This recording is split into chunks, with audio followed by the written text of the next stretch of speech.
ਵਾਹਿਗੁਰੂ ਜੀ ਕਾ ਖਾਲਸਾ ਵਾਹਿਗੁਰੂ ਜੀ ਕੀ ਫਤਿਹ।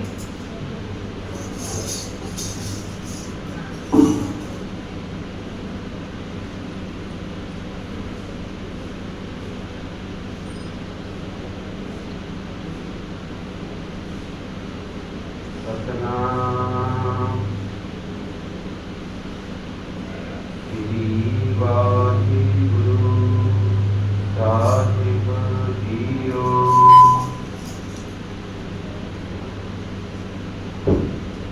ਏਤਾ ਸਮੁੰਦ ਸਾਗਰ ਨੀਰ ਭਰਿਆ, ਤਿਤੀ ਔਗਣ ਹਮਾਰੇ, दया करो चित मेरे उपावो,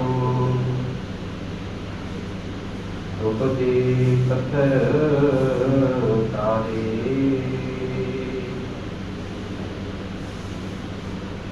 जीड़ा अगन बराबर तपै, भीतर बगै कासी, प्रणवत नानक हुक्म पछाणै,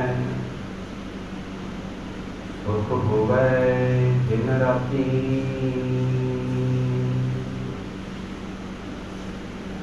बेशुमार अथाह अगणित अतुल है, ज्यों बुलावो त्यों नानक दास बुलै,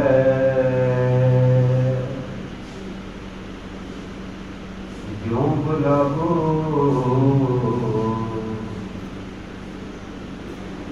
त्यों नानक दास बुलै।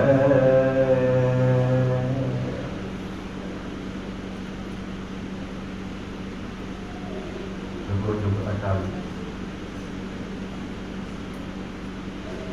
तखत जबर छतर के मालिक, धन धन श्री गुरु ग्रंथ साहिब महाराज जी की पावन पवित्र हजूरी अंदर गुरगंठी गुरु प्यारी संगत सतगुरां की बख्शी हुई फतेह नाल शान पाओ। आखो जी वाहिगुरू जी का खालसा वाहिगुरू जी की फतेह। गुरसिੱਖੀ ਲਈ ਮੁੱਖ ਦੋ ਅਮਲ ਹਨ ਜਿਹੜੇ ਅਸੀਂ ਕਰਨੇ ਹਨ। ਦੋ ਅਮਲ ਕਿਹੜੇ ਨੇ? ਇੱਕ ਸੇਵਾ ਤੇ ਦੂਜਾ ਸਿਮਰਨ।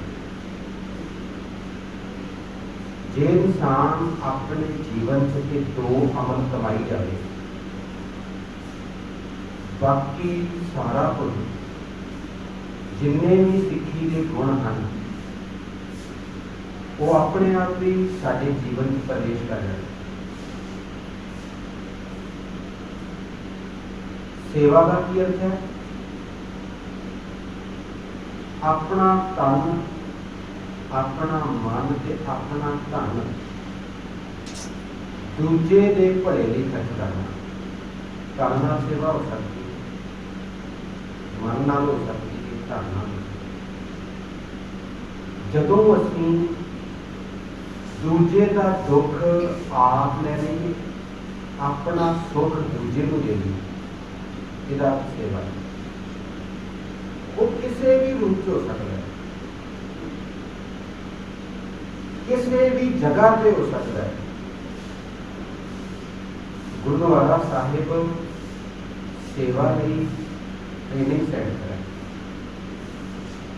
साडा अभ्यास बने, साडा मन लगे, असीं अपना समा दूजे लई सबके भले लई देण की आदत बनाइए।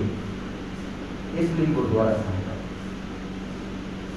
पर सेवा की फील्ड, सेवा का क्षेत्र पूरी कायनात, पूरी सृष्टि, सारा समाज जिथे मर्जी हो। इस चीज़ की प्रेरणा गुरुद्वारे जो मिलनी है, अमल गुरुद्वारे होना है। शुरुआत जिवें फौजी ट्रेन का कैंप विच हुंदा है, वो लड़दा जंग विच है, उसनूं हथियार चलाउणा सिखाया तां कैंप च जांदा है, ट्रेनिंग च जांदा है। वो ट्रेनिंग कैंप उसको तैयार करता है, जदों जरूरत पै जाए वो हाजिर हो जाए।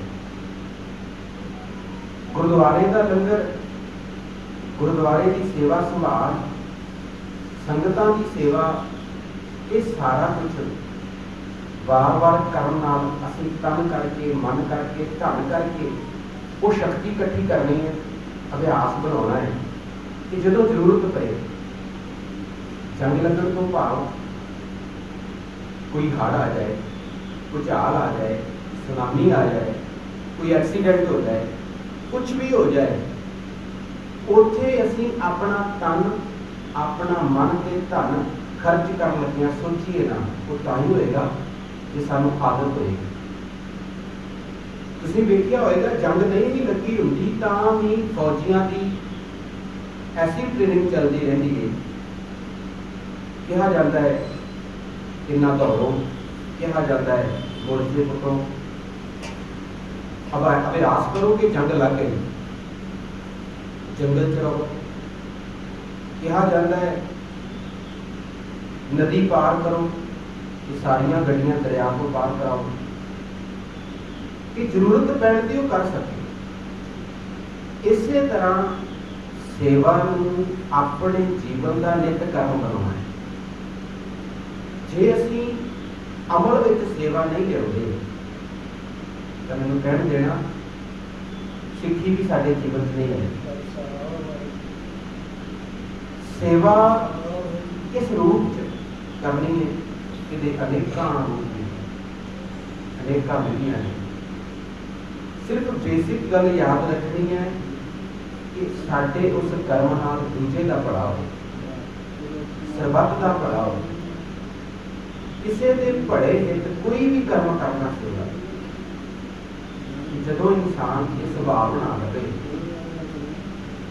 और रब का प्यारा बन जाता है, कुदरत को प्यार करने वाला उस प्रभु को प्यार करने लग पैंदा है। जिहड़ा सिमरन है ये साडे जीवन का तत्त है। जे सेवा करने का सुभाव नहीं बनया, मन नहीं लगता तो सिमरन नहीं होता, जे सिमरन में मन नहीं लगता तो सेवा नहीं। ये सच है कि शुरुआत सेवा तो होती है। बहुत सारे बच्चे गुरुद्वारा साहिब आके कुछ समा सेवा च बिताते हैं, हौली हौली उम्रधारी हो जाते, नितनेमी हो जाते, बंदगी नाल भी जुड़ जाते। ये अखीर जदों परीक्षा पैनी वो भी सेवा के रूप ही पैनी। सतगुरां की संगत धन गुरु नानक साहिब की संगत में बहुत सारे सिख आते रहे, जाते रहे, संगत होती रही, कीर्तन चलता रहा, पर जदों परीक्षा हुई तो सेवा के रूप ही हुई। भाई लहना जी ने जिहड़ियां परीक्षावां पास कीतियां सन, गुरु बन गई, वो सारियां सेवा के रूप सन। जे आखे अद्धी रात को कपड़े धो के सुकाओ, पाप हो। मीह पै रहा है तो पैंदे हुए मीह च आख्या गुरु नानक साहब ने कंध डिग पई है ते कंध करो। अगों कहना तो बनता सी कि मीह हट लैन दिओ, दिन चढ़ लैन दिओ, फिर कंध हो जाएगी। रात ही पैंदे हुए मीह विच जिहड़ी कंध डिग पई है उहनूं बनाउण दी कोशिश, सेवा च अपना आप मिटाई है। जे आपां अपने शहीदों की गल करिए तो शहीदी हुई ही इस सेवा में हो। शहीद अपना तन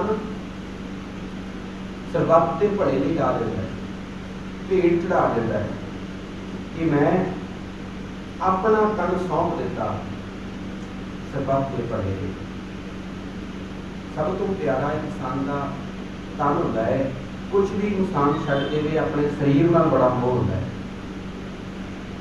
ते जिहड़ी सेवा है ये भी कुछ घड़ियां की, कुछ पड़ां की शहीदी होंदी है।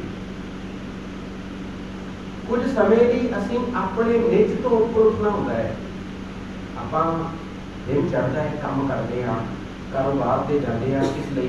ਆਪਣੇ ਸਰੀਰ ਲਈ, ਆਪਣੇ ਪਰਿਵਾਰ ਲਈ, ਆਪਣੇ ਬਾਲ ਬੱਚਿਆਂ ਲਈ, ਆਪਣੇ ਘਰ-ਬਾਰ ਲਈ।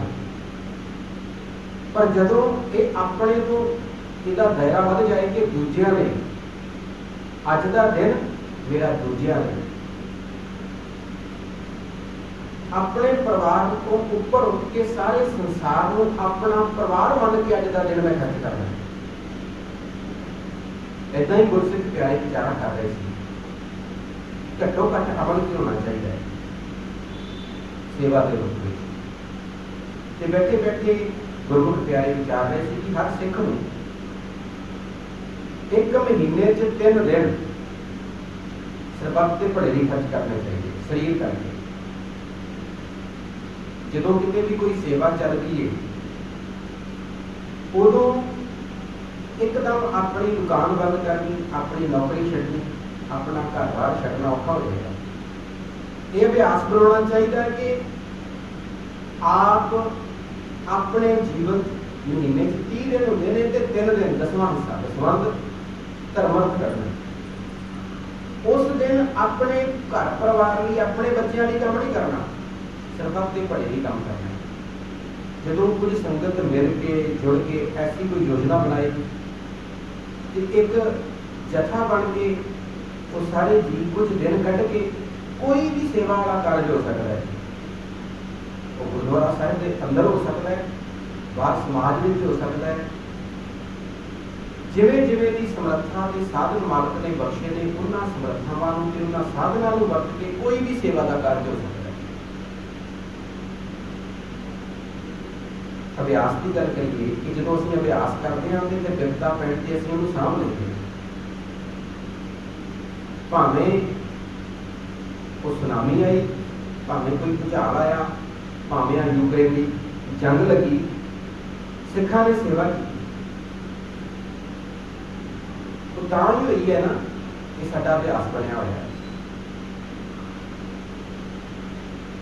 होले महल्ले की गल है, उत्थे 7 दिन लंगर चलता, पिंडां दे लोग जाते दस्तां बस्तां इकट्ठियां करके 7 दिन आनंदपुर साहिब ही रहिंदे, तंबू ला के टैंपरेरी रिहाइश का प्रबंध करके अपनियां ट्रालियां ट्रैक्टरां नूं लिजा के चाह का लंगर चल रहा सी। ते पुछया कि भाई ये दुध सारा समय समय से इकट्ठा करके लियाउंदे हो, सारा दिन संगत चाह छक रही हो, इन्ना दुध रोज इकट्ठा करके लियाउंदे हो जां इकट्ठा कीता पहला?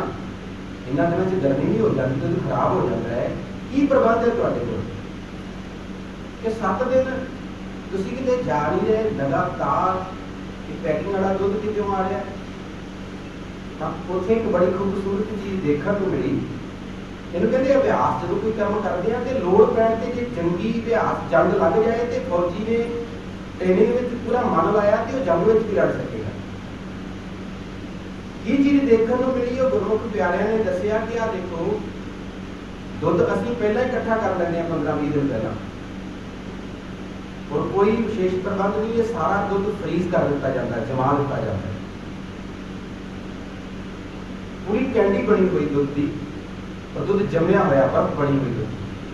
कहते 7 दिन यही खुरदा रहना है, चाह बनती है।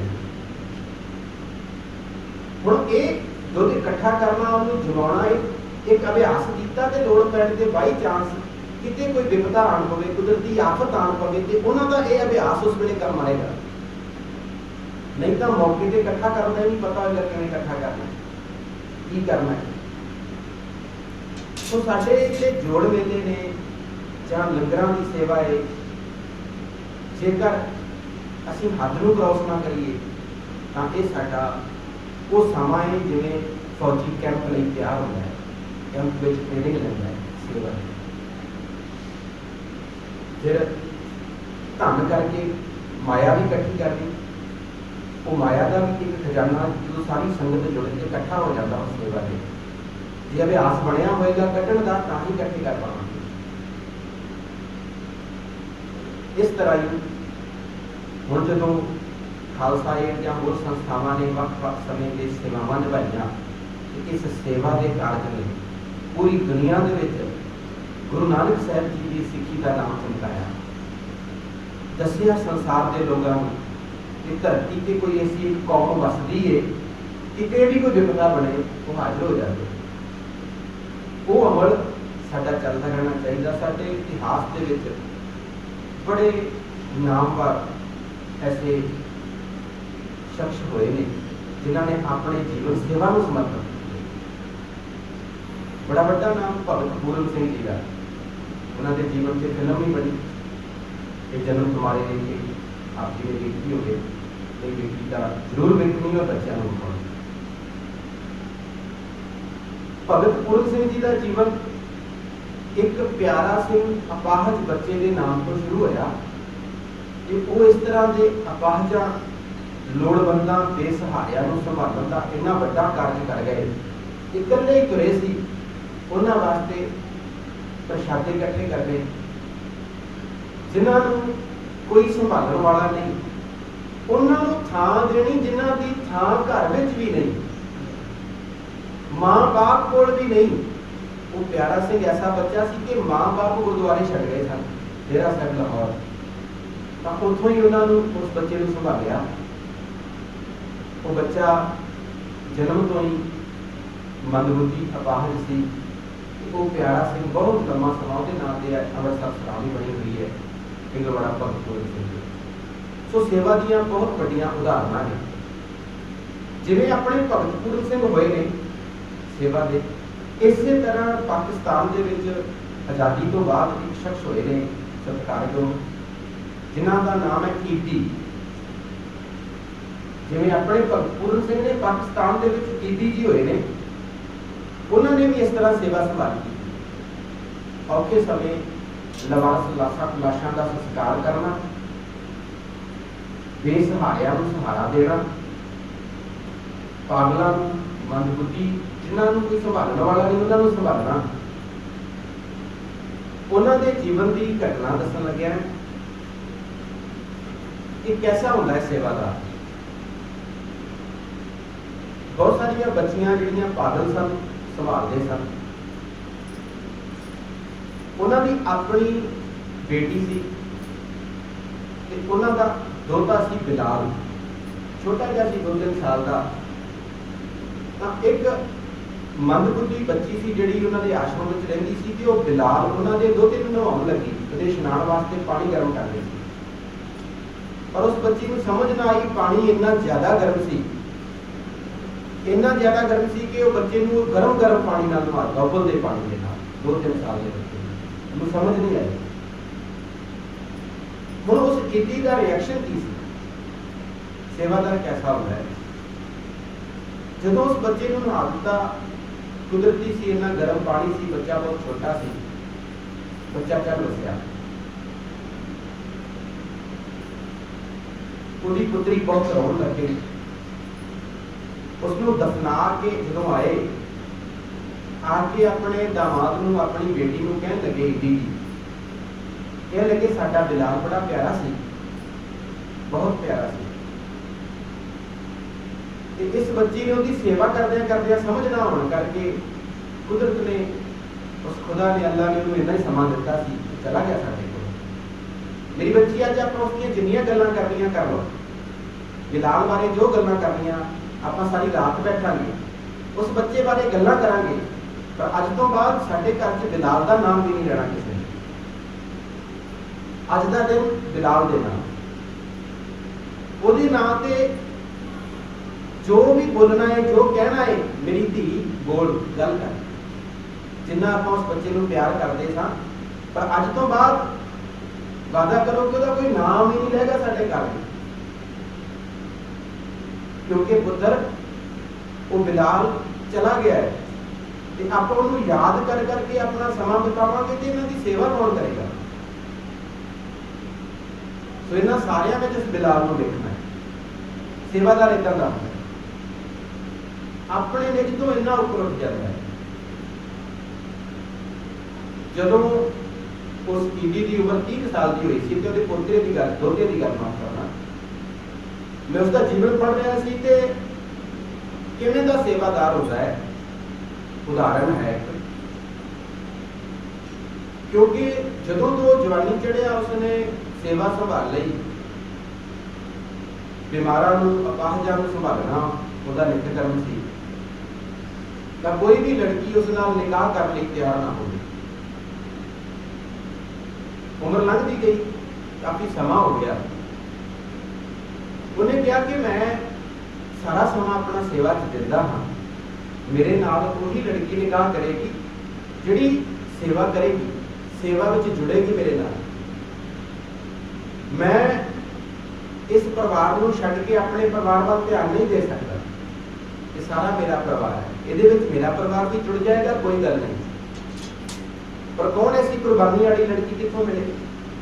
तो समा बनया, बिलकीस नाम की एक औरत ने उस नाल निकाह करने लई अपना मन बना लिया, उसका निकाह होया।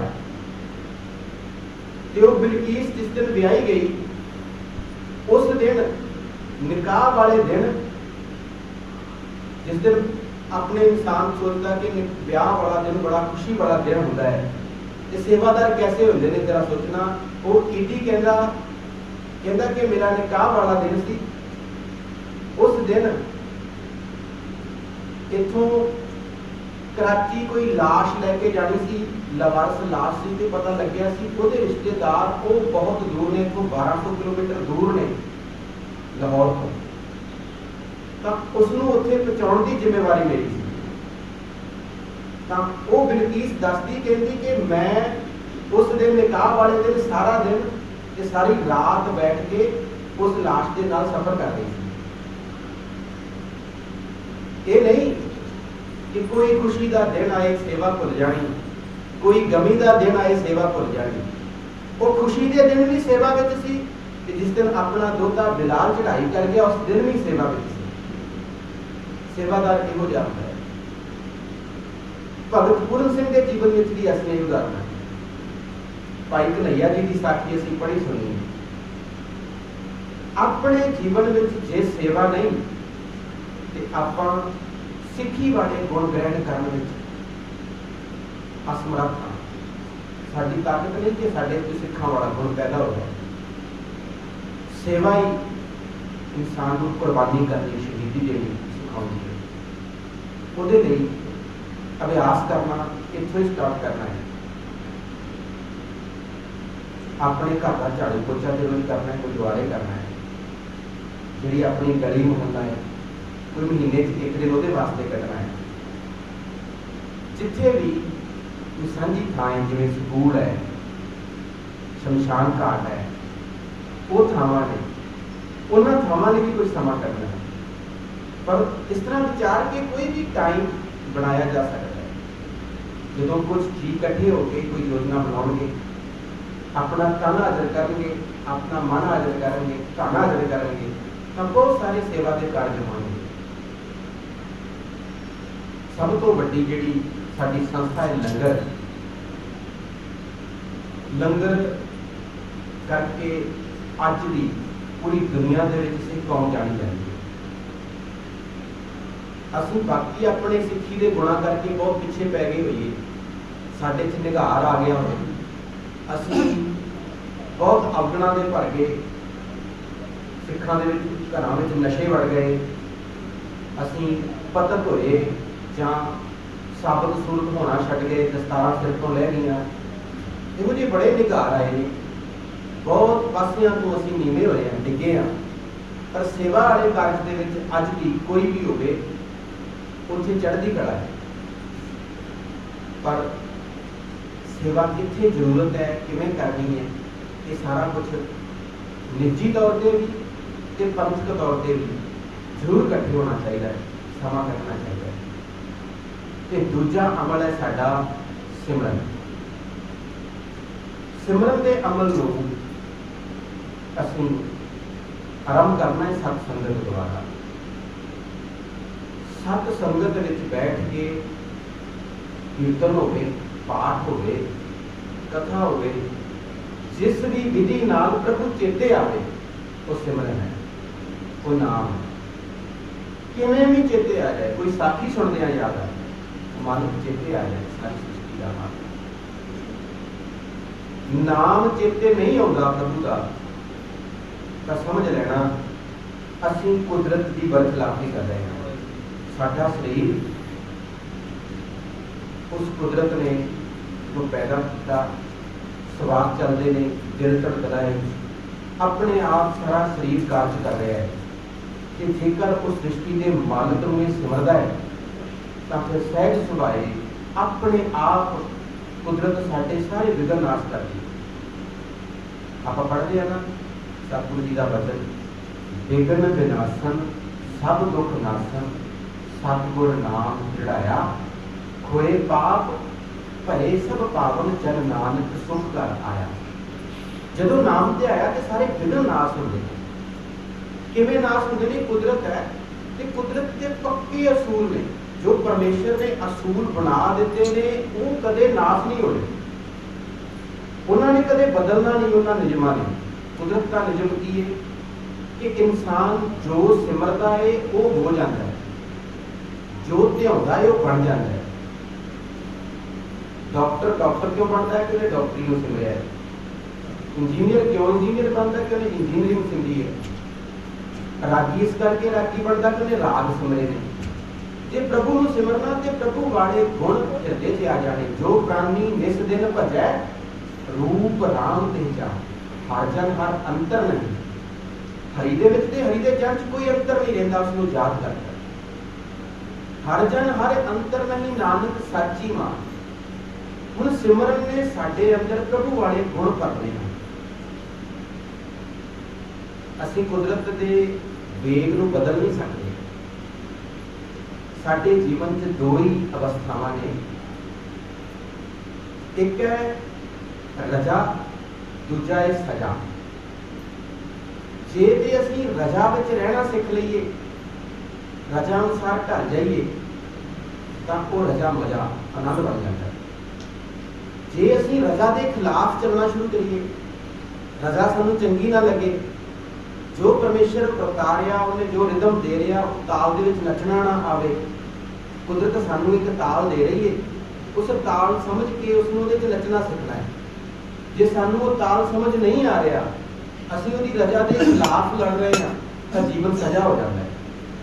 तो लगता जिंदगी सजा है, जिंदगी दुख है। पर जे रजा बन जाए, रजा हुक्म रजाई चलना वाला उपदेश समझ आ जाए कि असं हुक्म को रजा मनना है तो जिंदगी मज़ा हो जाती है, जिंदगी स्वाद हो जाती है, रस ना भर जाती है, आनंद ना भर जाती है। उस रजा को बनाने वास्ते, रजा च रहने वास्ते ते रजा नाल इकसूर होने वास्ते नाम है। नाम सिमरन लई जदों भी असीं यतन करांगे, फुरने सहज सुभाए साडे मन च इन्ने ज़्यादा चल रहे हैं कि असीं नाम में लिव नहीं ला सकते। नाम जुड़ना औखा है, आखण औखा साचा नाम। जिवें मैं किया कि महीने 30 दिनों चों 3 दिन सेवा नहीं कढ़ने आ, इदां ही पक्का नेम बनाना है। एक समा वो अमृत वेले 4 बजे हो गए, 3 बजे हो गए, 6 बजे हो गए, या दोपहर 12 बजे हो गए, या 11 बजे हो गए, जदों भी समा बनता है एक पक्का समा 24 घंटिया सिमरन नहीं देना है। वैसे हर अमृतधारी सिख को हुक्म है कि उन्हें नितनेम करना है। अमृत वेले उठ के 5 बाणियां पढ़नियां, रहरास साहिब का पाठ करना, सोहला साहिब सौण वेले पढ़ना, ये सिमरन के ओदा मिनीमम हुक्म है। गुरु जी की मर्यादा है कि सिख ने नितनेम तो करना ही है। गुर सतगुर का जो सिख अखाए सो भल के उठ हर नाम ते आए। जे नाम नहीं ध्याउंदा तो उन्होंने सिख अखवाउण का हक ही नहीं है।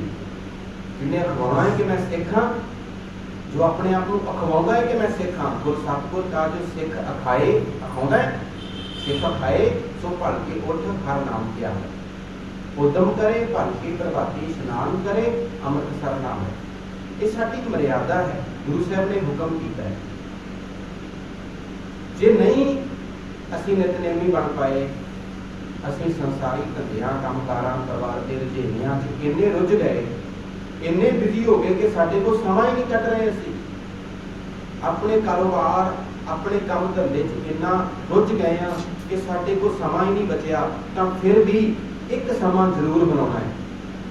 ਜੇ ਸਿੱਖ ਬਣਨਾ ਹੈ, ਸਿੱਖੀ ਦੇ ਜੀਵਨ ਦਾ ਆਨੰਦ ਮਾਣਨਾ ਹੈ, ਤੇ ਸਿੱਖਾਂ ਦੇ ਜੋ ਪ੍ਰਾਤਨ ਸਿੱਖਾਂ ਦੇ ਹਿਰਦਿਆਂ 'ਚ ਚੜ੍ਹਦੀ ਕਲਾ ਸੀ, ਹਰ ਵੇਲੇ ਚੜ੍ਹਦੀ ਕਲਾ ਸੀ, ਕਿਸੇ ਵੀ ਹਾਲਾਤ ਵਿੱਚ ਉਹ ਡੋਲਦੇ ਨਹੀਂ ਸਨ, ਉਹੋ ਜਿਹਾ ਜੀਵਨ ਜਿਉਣਾ ਹੈ ਤਾਂ ਫਿਰ ਨਾਮ ਜਪਣਾ ਪੈਣਾ, ਨਾਮ ਲਈ ਸਮਾਂ ਕੱਢਣਾ ਪੈਣਾ ਹੈ। ਦੋਵਾਂ ਚੀਜ਼ਾਂ ਲਈ ਸਮਾਂ ਕੱਢ ਲਈਏ, ਦੋਵਾਂ ਬਣਾ ਲਈ, ਸੇਵਾ ਲਈ ਤੇ ਸਿਮਰਨ ਲਈ। ਜਿਹਦੇ ਕੋਲ ਸੇਵਾ ਔਰ ਸਿਮਰਨ ਲਈ ਸਮਾਂ ਹੈ, ਉਹਨੇ ਸਮਾਂ ਕੱਢ ਲਿਆ, ਉਹਦੇ ਵਿੱਚ ਸਿੱਖੀ ਦੇ ਸਾਰੇ ਗੁਣ ਪ੍ਰਵੇਸ਼ ਕਰ ਜਾਣੇ, ਸਾਰੇ ਗੁਣ। ਉਹਨੇ ਅੰਮ੍ਰਿਤਧਾਰੀ ਵੀ ਹੋ ਜਾਣਾ, ਪਰਉਪਕਾਰੀ ਵੀ ਹੋ ਜਾਣਾ, ਬਹੁਤ ਗੁਰਮੁਖ ਬਣ ਜਾਣਾ। ਉਸ ਸਿੱਖ ਨੇ ਪੰਥ ਦੀ ਚੜ੍ਹਦੀ ਕਲਾ ਲਈ ਹਰ ਕਾਰਜ ਵੀ ਕਰਨਾ, ਉਹਦਾ ਪਰਿਵਾਰ ਵਿੱਚ ਵੀ ਖੁਸ਼ੀਆਂ ਆ ਜਾਣੀਆਂ, ਕਾਰੋਬਾਰ ਵੀ ਠੀਕ ਹੋ ਜਾਣਾ, ਸਭ ਕੁਝ। ਜ਼ਿੰਦਗੀ ਦੀ ਕੋਈ ਸਮੱਸਿਆ ਹੀ ਨਹੀਂ ਰਹਿਣੀ। ਜੇ ਕੋਈ ਸਮੱਸਿਆ ਆ ਵੀ ਜਾਏ ਤੇ ਉਹਨੇ ਉਹਦੀ ਪਰਵਾਹ ਹੀ ਨਹੀਂ ਕਰਨੀ, ਉਸ ਸਮੱਸਿਆ ਨੂੰ ਤੋਂ ਬਹੁਤ ਉੱਚੇ ਉੱਠ ਕੇ ਜਿਉਣਾ ਆਪਣਾ ਸਿੱਖ ਲੈਣਾ, ਹਿਰਦੇ ਦਾ ਆਨੰਦ ਬਣ ਜਾਣਾ। ਇਹਦੇ ਲਈ ਇਹ ਦੋ ਅਮਲ ਜਿਹੜੇ ਨੇ, ਕੋਈ ਵੀ ਸਮਾਂ ਕੱਢ ਕੇ ਸਿਮਰਨ ਨਹੀਂ ਬੈਠਣਾ। ਇਹਦੇ ਲਈ ਸਮੱਸਿਆ ਇਹ ਹੈ ਕਿ ਮਨ ਨਹੀਂ ਲੱਗਦਾ, ਸਾਰੇ ਕੰਮਾਂ ਲਈ ਮਨ ਤਿਆਰ ਹੋ ਜਾਂਦਾ ਹੈ, ਸਿਮਰਨ ਲਈ ਮਨ ਤਿਆਰ ਨਹੀਂ ਹੁੰਦਾ। ਮਨ ਕਹਿੰਦਾ ਹੈ ਕੁਝ ਹੋਰ ਕਰ ਲਈਏ, ਫਿਰ ਕਰਦੇ ਹਾਂ, ਆਹ ਕੰਮ ਕਰਕੇ ਕਰਾਂਗੇ। ਆਪਣੇ ਆਪ ਭਟਕਦਾ ਹੈ। ਇਹ ਪਤਾ ਉਹਨਾਂ ਚਿਰ ਹੁੰਦਾ ਹੈ ਜਿੰਨਾ ਚਿਰ ਸਾਨੂੰ ਰਸ ਨਹੀਂ ਆਇਆ, ਰਸ ਪੈਦਾ ਨਹੀਂ ਹੋਇਆ ਸਿਮਰਨ ਵਿੱਚ, ਉਹਨਾਂ ਚਿਰ ਤੱਕ ਅਸੀਂ ਉਹੀ ਕਾਰਜ ਕਰਦੇ ਹਾਂ ਜਿਹਦੇ ਵਿੱਚੋਂ ਸਾਨੂੰ ਰਸ ਆਉਂਦਾ ਹੈ। ਤੇ ਰਸ ਕਿਸ ਵਿੱਚੋਂ ਆਉਂਦਾ? ਜੋ ਸਾਡਾ ਸੁਭਾਅ ਬਣਿਆ। ਸੁਭਾਅ ਐਵੇਂ ਨਹੀਂ ਬਣਦਾ, ਸਾਨੂੰ ਉਸ ਕਰਮ ਵਿੱਚੋਂ ਰਸ ਆਉਂਦਾ ਹੈ ਜਿਹੜਾ ਸਾਡੇ ਸੁਭਾਅ ਦਾ ਹਿੱਸਾ ਹੈ। ਸਾਡੇ ਮਨ ਦਾ ਬਹੁਤਾ ਸਮਾਂ ਉਹੋ ਜਿਹੇ ਕਰਮ ਕਰਦੇ ਹਾਂ ਬੀਤਿਆ ਤੇ ਅਸੀਂ ਉਹਦੇ ਵਿੱਚੋਂ ਰਸ ਲੈਣਾ ਸਿੱਖ ਗਏ ਹਾਂ। ਕੋਈ ਵੀ ਕੰਮ ਹੈ ਉਹਦੇ 'ਚ ਰਸ ਪੈਦਾ ਹੁੰਦਾ, ਪਰ ਸਮਾਂ ਲੱਗ ਕੇ ਹੁੰਦਾ ਹੈ। ਛੋਟੇ ਹੁੰਦੇ ਬਚਪਨ ਵਿੱਚ ਜਦੋਂ ਕੀਰਤਨ ਸਿੱਖ ਰਹੇ ਸੀ ਤੇ ਸਾਡੇ ਨਾਲ ਕੋਈ ਤਬਲੇ ਵਾਲੇ ਵਿਦਿਆਰਥੀ ਵੀ ਸਨ, ਜਿਹੜਾ ਤਬਲਾ ਸਿੱਖ ਰਹੇ ਸਨ, ਤੇ ਉਸਤਾਦ ਜੀ ਨੇ ਤਬਲੇ ਦਾ ਥੋੜਾ ਹੱਥ ਫੜਾ ਕੇ ਬੱਚਿਆਂ ਨੂੰ ਆਖਿਆ ਕਿ ਕੰਧ ਵੱਲ ਮੂੰਹ ਕਰ ਲਓ।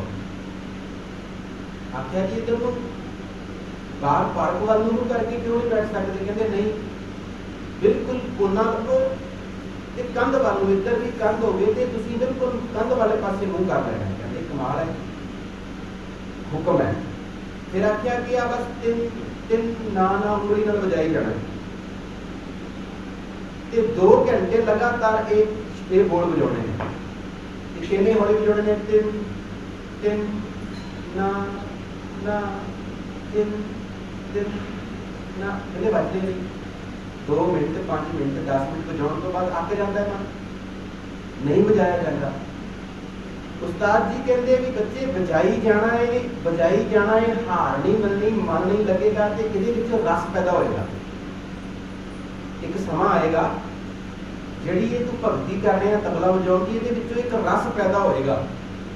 ਜਦੋਂ ਉਹ ਰਸ ਆਉਣ ਲੱਗ ਗਿਆ ਤਾਂ ਫਿਰ ਤੈਨੂੰ ਪਤਾ ਹੀ ਨਹੀਂ ਲੱਗੇਗਾ ਕਿੰਨਾ ਸਮਾਂ ਬੀਤ ਗਿਆ। ਇਹ ਉਦਾਹਰਨ ਸੀ ਤਬਲਾ ਸਿੱਖਣ ਦੀ। ਇਸੇ ਤਰ੍ਹਾਂ ਸਾਡੇ ਮਨ ਅੰਦਰ ਕੁਝ ਧੁਨ ਵੱਜ ਹੀ ਰਹੀ ਹੈ। ਉਹ ਧੁਨ ਕਿਹੜੀ ਵੱਜ ਰਹੀ ਹੈ? ਜਿਹੜਾ ਸਾਡਾ ਸੁਭਾਅ ਬਣਿਆ ਹੋਇਆ ਹੈ। ਸਾਡਾ ਮਨ ਜਿਸ ਪਾਸੇ ਲੱਗਿਆ ਹੋਇਆ, ਜਿਹੜੇ ਕੰਮਾਂ 'ਚ ਲੱਗਿਆ ਹੋਇਆ, ਚਾਹੇ ਉਹ ਸਾਡੇ ਘਰ ਦੇ ਕੰਮ ਨੇ, ਚਾਹੇ ਸਾਡੇ ਕਾਰੋਬਾਰ ਦੇ ਕੰਮ ਨੇ, ਦੁਕਾਨਦਾਰੀ ਦੇ ਕੰਮ ਨੇ, ਵਪਾਰ ਦੇ ਕੰਮ ਨੇ, ਜਿਨ੍ਹਾਂ 'ਚ ਸਾਡਾ ਮਨ ਲੱਗਿਆ ਹੋਇਆ, ਸਵੇਰੇ ਉੱਠਦੇ ਅਨੁਸਾਰ ਉਹੀ ਸੋਚਾਂ ਚੱਲ ਰਹੀਆਂ। ਅੱਜ ਕੀ ਕਰਨਾ ਹੈ, ਕਿੱਧਰ ਜਾਣਾ ਹੈ, ਕਿਸ ਨੂੰ ਮਿਲਣਾ ਹੈ, ਕੀ ਪਿੱਛੇ ਕੱਲ ਕੀ ਹੋਇਆ, ਕਿਹੜਾ ਮਸਲਾ ਕਿਵੇਂ ਸੁਲਝਾਉਣਾ ਹੈ, ਸਾਡਾ ਉੱਧਰ ਮਨ ਲੱਗਿਆ ਹੋਇਆ। ਅਸੀਂ ਬੜੇ ਆਹਰ ਕਰਦੇ ਹਾਂ। ਗੁਰੂ ਸਾਹਿਬ ਕਹਿੰਦੇ ਸਾਰੀ ਜ਼ਿੰਦਗੀ ਨੂੰ 100 ਕੰਮਾਂ 'ਚ ਵੰਡ ਲੈ ਤੇ ਉਹਨਾਂ 100 ਕੰਮਾਂ 'ਚ ਇੱਕ ਕੰਮ ਹੈ ਨਾਮ ਜਪਣਾ, ਤੇ ਬਾਕੀ 99 ਕੰਮ ਉਹ ਨੇ ਜਿਹੜੇ ਤੂੰ ਰੋਜ਼ ਕਰਦਾ ਹੈ। ਸਤਿਗੁਰੂ ਕਹਿੰਦੇ ਤੂੰ ਇੱਕ ਕੰਮ ਕਰ, ਨਾਮ ਜਪਣ ਵਾਲਾ ਜ਼ਰੂਰ ਕਰ, ਤੇ ਮੈਂ ਗਰੰਟੀ ਦੇਣਾ ਜਿਹੜੇ ਤੇਰੇ 99 ਨੇ ਉਹ ਆਪੇ ਹੋਣਗੇ। ਬੰਦੇ ਨੂੰ ਭਰੋਸਾ ਨਹੀਂ, ਉਹ 99 ਕਰਦਾ, ਇੱਕ ਨਹੀਂ ਕਰਦਾ। ਸਤਿਗੁਰੂ ਦੀ ਬਾਣੀ ਦਾ ਬਚਨ ਹੈ, ਆਹਰ ਸਭ ਕਰਦਾ ਫਿਰੈ, ਆਹਰ ਇੱਕ ਨਾ ਹੋਏ, ਨਾਨਕ ਜਿਤ ਆਹਰ ਜਗ ਉਧਰੈ, ਬਿਰਲਾ ਬੁਝੈ ਕੋਏ। ਸਾਰੇ ਆਹਰ ਇਨਸਾਨ ਕਰਦਾ ਹੈ, ਸਾਰੇ ਯਤਨ ਕੰਮ ਕਰਦਾ ਹੈ, ਮਿਹਨਤ ਕਰਦਾ ਹੈ, ਪਰ ਇੱਕ ਮਿਹਨਤ ਨਹੀਂ ਕਰਦਾ। ਕਿਹੜੀ ਮਿਹਨਤ? ਜਿਹਨੂੰ ਕਹਿੰਦੇ ਗਏ ਮੁਸ਼ੱਕਤ ਘਾਲ, ਉਹ ਮੁਸ਼ੱਕਤ ਜਿਹਨੀ ਨਾਮ ਧਿਆਇਆ ਗਏ ਮੁਸ਼ੱਕਤ ਘਾਲ, ਉਹ ਨਾਮ ਦੀ ਧਿਆਉਣ ਵਾਲੀ ਮੁਸ਼ੱਕਤ ਘਾਲਣਾ ਨਹੀਂ ਕਰਦਾ। ਨਾਨਕ ਤੇ ਮੁਕਤਲੇ ਕੀਤੀ ਛੁੱਟੀ ਨਾਲ, ਆਹਰ ਸਭ ਕਰਦਾ ਫਿਰੈ, ਆਹਰ ਇੱਕ ਨਾ ਹੋਏ, ਨਾਨਕ ਜਿਤ ਆਹਰ ਜਗ ਉਧਰੈ, ਬਿਰਲਾ ਬੁਝੈ ਕੋਏ। ਕਿਸੇ ਬਿਰਲੇ ਨੂੰ ਸਮਝ ਆਉਂਦਾ, ਇਹ ਸਮਝ ਕਿਸੇ ਬਿਰਲੇ ਦੇ ਪੱਲੇ ਪੈਂਦੀ ਹੈ ਕਿ ਅਸੀਂ ਇਹ ਨਾਮ ਜਪਣ ਵਾਲਾ ਆਹਰ ਕਰਨਾ ਹੈ, ਨਾਮ ਜਪਣ ਵਾਲਾ ਉਦਮ ਕਰਨਾ ਹੈ। ਜਦੋਂ ਇਹ ਉਦਮ ਕਰਦਾ ਹੈ, ਆਪਾਂ ਸੁਖਮਨੀ ਸਾਹਿਬ ਪੜ੍ਹਦੇ ਹਾਂ ਨਾ, ਸਗਲ ਉਦਮ ਮੈਂ ਉਦਮ ਭਲਾ, ਹਰ ਕਾ ਨਾਮ ਜਪੋ ਜੀ ਸਦਾ। ਸਾਰੇ ਉਦਮ ਕਰਦੇ ਆ, ਤੇ ਸਾਰਿਆਂ ਚੋਂ ਭਲਾ ਉਦਮ ਕਿਹੜਾ ਹੈ? ਨਾਮ ਜਪਣਾ। ਹੁਣ ਨਾਮ ਜਪਣਾ ਸਭ ਤੋਂ ਭਲਾ ਉਦਮ ਹੈ, ਸਭ ਤੋਂ ਚੰਗਾ ਉਦਮ ਹੈ। ਇਹ ਗੱਲ ਕਹੀ ਹੈ ਕਿ ਜੇ ਇਹ ਉਦਮ ਕਰ ਲਿਆ ਤਾਂ ਤੇ ਸਾਰੇ ਮਨੋਰਥ ਪੂਰੇ ਹੋਣਗੇ। ਪ੍ਰਭੂ ਕਹੇ ਸਿਮਰਨ ਕਾਰਜ ਪੂਰੇ, ਸਿਮਰਨ ਕਰਨ ਨਾਲ ਤੇਰੇ ਸਾਰੇ ਕੰਮ ਪੂਰੇ ਹੋਣਗੇ। ਪਰ ਬੰਦੇ ਨੂੰ ਭਰੋਸਾ ਨਹੀਂ, ਕਹਿੰਦਾ ਨਹੀਂ ਪਹਿਲਾਂ ਮੈਂ ਬਾਕੀ ਕੰਮ ਪੂਰੇ ਕਰਾਂਗਾ, ਸਿਮਰਨ ਬਾਅਦ ਚ ਕਰਾਂਗਾ। ਏਦਾਂ ਹੁੰਦਾ ਹੈ ਕਿ ਸਿਮਰਨ ਕਰਨ ਨਾਲ ਉਹ ਕਾਰਜ ਕਿਵੇਂ ਕਿਵੇਂ, ਇੱਕ ਤਾਂ ਹੁੰਦੇ ਸਾਡੇ ਚਿੱਤੇ 'ਚ ਜਿਹੜੇ ਕੰਮ ਨੇ, ਸਾਡੇ ਸਿਮਰਨ 'ਚ ਜਿਹੜੇ ਕੰਮ ਚੱਲ ਰਹੇ ਨੇ ਆਲਰੇਡੀ, ਕਿ ਆਹ ਕੰਮ ਅਸੀਂ ਕਰਨੇ ਨੇ। ਇੱਕ ਕੰਮ ਉਹ ਨੇ ਸਾਡੇ ਚਿੱਤੇ 'ਚ ਵੀ ਨਹੀਂ, ਕਿ ਸਾਡੇ ਨੇ ਕਿ ਫਿਰ ਭੁੱਲ ਜਾਏਗਾ ਵੀ ਮੇਰਾ ਕੰਮ ਕਰਨਾ ਰਹਿ ਗਿਆ, ਮੈਨੂੰ ਯਾਦ ਹੀ ਨਹੀਂ ਆਇਆ, ਕਿ ਸਾਡੇ ਚਿੱਤੇ 'ਚ ਨਹੀਂ ਹੁੰਦਾ। ਤੇ ਬਹੁਤ ਜ਼ਰੂਰੀ ਕੰਮ ਕਈ ਵਾਰ ਅਸੀਂ ਭੁੱਲ ਜਾਂਦੇ ਹਾਂ। ਤੇ ਸਤਿਗੁਰੂ ਜੀ ਪਤਾ ਕੀ ਕਹਿੰਦੇ? ਕਹਿੰਦੇ ਭਲਿਆ ਜੇਕਰ ਤੂੰ ਨਾਮ ਜਪੇਗਾ ਨਾ, ਜਿਹੜੇ ਤੇਰੇ ਚੇਤੇ 'ਚ ਵੀ ਨਹੀਂ ਤੇਰੇ ਕੰਮ, ਉਹ ਵੀ ਹੋ ਜਾਣਗੇ। ਸਤਿਗੁਰੂ ਜੀ ਦਾ ਬਚਨ ਹੈ, ਅਚਿੰਤ ਕੰਮ ਕਰੇ ਹਰ ਦਿਨ ਕੇ, ਜਿਨ ਹਰ ਕਾ ਨਾਮ ਪਿਆਰਾ। ਜਿਨ੍ਹਾਂ ਨੂੰ ਨਾਮ ਪਿਆਰਾ ਲੱਗਦਾ ਹੈ, ਉਹਨਾਂ ਦੇ ਅਚਿੰਤ ਕੰਮ ਵੀ ਹੁੰਦੇ ਨੇ, ਜੋ ਸਾਡੀ ਚੇਤੇ 'ਚ ਵੀ ਨਹੀਂ ਸਾਡੇ ਕੰਮ, ਉਹ ਕੰਮ ਵੀ ਪ੍ਰਭੂ ਜੀ ਕਰ ਦਿੰਦੇ ਨੇ। ਭਾਈ ਗੁਰਦਾਸ ਜੀ ਦੀ ਪੌੜੀ ਸੈਨ ਨਾਈ ਕਾਲੀਆ ਉਹ ਘਰ ਘਰ ਸੁਣਿਆ ਦੀ ਵਿਆਖਿਆ ਕਰਦੇ ਹਾਂ। ਭਾਈ ਗੁਰਦਾਸ ਜੀ ਨੇ ਸੁਣ ਪ੍ਰਤਾਪ ਕਬੀਰ ਦਾ ਦੂਜਾ ਸਿੱਖ ਹੋਆ ਸੈਨ ਨਾਈ, ਆਏ ਸੰਤ ਬ੍ਰਾਹਮਣ ਕੀਰਤਨ ਹੋਆ ਰਹਿਣ ਸਬਾਈ। ਤੇ ਇਸ ਕੀਰਤਨ ਦੇ ਵਿੱਚ ਇੰਨਾ ਸੈਨ ਜੀ ਦਾ ਮਨ ਲੱਗਿਆ ਕਿ ਉਹ ਸੇਵਾ ਕਰਨ, ਆਪਣਾ ਡਿਊਟੀ ਕਰਨੀ ਭੁੱਲ ਗਿਆ। ਨਾਮ ਜਪਣ 'ਚ ਇੰਨਾ ਮਨ ਲੱਗਿਆ ਕਿ ਰਾਜੇ ਦੀ ਮਾਲਿਸ਼ ਕਰਨ ਜਾਣਾ ਸੀ, ਚੇਤਾ ਹੀ ਭੁੱਲ ਗਿਆ। ਉਧਰੋਂ ਛੁੱਟੀ ਹੋ ਗਈ, ਕੀਰਤਨ 'ਚ ਹੀ ਮਨ ਲੱਗਿਆ ਰਿਹਾ। ਤੇ ਜਦੋਂ ਉਹ ਭਾਈ ਗੁਰਦਾਸ ਜੀ ਲਿਖਦੇ ਨੇ ਕਿ ਜਦੋਂ ਅਗਲੇ ਦਿਨ ਗੈਰ ਹਾਜ਼ਰੀ ਲੱਗ ਗਈ ਸੀ, ਰਾਜੇ ਦੀ ਮੁੱਠੀ ਚਾਪੀ ਕਰਨੀ, ਮਾਲਿਸ਼ ਕਰਨੀ ਰੋਜ਼ ਦੀ ਡਿਊਟੀ ਸੀ, ਤਨਖਾਹ ਮਿਲਦੀ ਸੀ, ਤੇ ਹੁਣ ਛੁੱਟੀ ਹੋ ਗਈ। ਜਾਣ ਬੁੱਝ ਕੇ ਨਹੀਂ ਕੀਤੀ, ਕਿਵੇਂ ਹੋ ਗਈ ਕਿ ਨਾਮ 'ਚ ਮਨ ਲੱਗਿਆ ਰਿਹਾ, ਉਧਰ ਕੰਮ ਆਪਣੀ ਡਿਊਟੀ ਭੁੱਲ ਗਈ।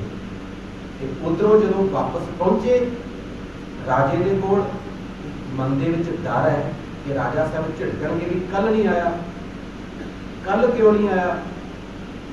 ਹੁਣ ਜਾਂਦਿਆਂ ਹੀ ਜਦੋਂ ਪ੍ਰਵੇਸ਼ ਕੀਤਾ ਮਹਿਲ ਦੇ ਵਿੱਚ, ਰਾਜਾ ਸਾਹਿਬ ਬੜੇ ਖੁਸ਼, ਕਦੇ ਇੰਨੇ ਖੁਸ਼ ਨਹੀਂ ਹੋਏ। ਤੇ ਆਉਂਦੇ ਕਹਿੰਦਾ, ਆ ਸੈਨ, ਆ ਜਾ ਸੈਨ, ਬੜਾ ਖੁਸ਼ ਕੀਤਾ ਮੈਂ, ਕਦੋਂ ਦਾ ਤੈਨੂੰ ਉਡੀਕਦਾ ਪਿਆ। ਘੁੱਟ ਕੇ ਗਲੇ ਲਾਇਆ ਤੇ ਆਪਣੇ ਗਲ ਦਾ ਚੋਲਾ ਲਾ ਕੇ ਬੜਾ ਕੀਮਤੀ ਸੈਨ ਨਾਈ ਨੂੰ ਦੇ ਦਿੱਤਾ, ਭਗਤ ਸੈਨ ਜੀ ਨੂੰ ਦੇ ਦਿੱਤਾ। ਤੇ ਗਲ 'ਚ ਪਾ ਕੇ ਕਹਿੰਦੇ ਉਹ ਨਿਹਾਲ ਨਿਹਾਲ ਕਰ ਦਿੱਤਾ, ਆਨੰਦ ਵਰਤ ਗਿਆ। ਜਿਹੜੀ ਕੱਲ ਮਾਲਿਸ਼ ਕੀਤੀ ਹੈ ਨਾ, ਮੇਰੇ ਸਾਰੇ ਦੁੱਖ ਹੀ ਟੁੱਟ ਗਏ। ਹੁਣ ਸੈਨ ਜੀ ਸਮਝਦੇ ਕਿ ਰਾਜਾ ਸਾਹਿਬ ਮਜ਼ਾਕ ਕਰ ਰਹੇ ਨੇ, ਕੱਲ ਤਾਂ ਮੈਂ ਆਇਆ ਨਹੀਂ, ਕੱਲ ਤਾਂ ਮੇਰੀ ਛੁੱਟੀ ਹੋ ਗਈ, ਮੈਂ ਤਾਂ ਮਾਫੀ ਮੰਗਣੀ ਸੀ, ਤਾਂ ਇਹ ਵਿਅੰਗ ਕੱਸ ਰਹੇ ਨੇ, ਮੇਰਾ ਮਜ਼ਾਕ ਉਡਾ ਰਹੇ ਨੇ। ਤੇ ਉਹ ਭਾਈ ਗੁਰਦਾਸ ਜੀ ਲਿਖਦੇ, ਸੈਨ ਰੂਪ ਹਰ ਜਾਇ ਕੈ, ਆਇਆ ਰਾਣੇ ਨੂੰ ਰਿਝਾਈ। ਸੈਨ ਦਾ ਰੂਪ ਧਾਰ ਕੇ ਪ੍ਰਭੂ ਜੀ ਆਪ ਸੇਵਾ ਕਰ ਰਹੇ। ਭਾਈ ਗੁਰਦਾਸ ਜੀ ਕਹਿੰਦੇ, ਸੈਨ ਰੂਪ ਹਰ ਜਾ ਕੇ ਆਇਆ ਰਾਣੇ ਨੂੰ ਰਿਝਾਈ। ਉਸ ਰਾਜੇ ਨੂੰ ਖੁਸ਼ ਕਰ ਆਏ। ਕੌਣ ਆਇਆ, ਕੌਣ ਮਾਲਿਸ਼ ਕਰ ਗਿਆ, ਉਹ ਸੈਨ ਜੀ ਵੀ ਨਹੀਂ ਜਾਣਦੇ। ਉਹ ਆਪਣੀ ਗੈਰਹਾਜ਼ਰੀ ਤੋਂ ਡਰ ਰਹੇ ਸੀ। ਉਧਰ ਰਾਜਾ ਸਾਹਿਬ ਇੰਨੇ ਪ੍ਰਸੰਨ ਹੋਏ, ਇੰਨਾ खुश होके इनाम दिता। ये भगतां की पैज किथे किथे किवें किवें रखी है। हर जुग जुग भगत उपाया पैज रखदा आया राम राजे। हरनाथ दुष्ट हर मारिया प्रहलाद कराया। अहंकारियां निंदतां पिठ दे नाम देव मुख लाया। किधरे भगत नामदेव जी का दुध पीते हैं। पिता जी कहते दुध पिया के आयो ठाकुर को। उधरों भगत नामदेव जी जो जो नामा हर गुण त्रै भगत जना को देहरा फिर वो उल्टे पासे जाके बैठे देहरा घूम जाता। फिर सतगुरु जी की बाणी के उदाहरण किस लिए दित्तियां ने? सतगुरु जी ने ये सारा कुछ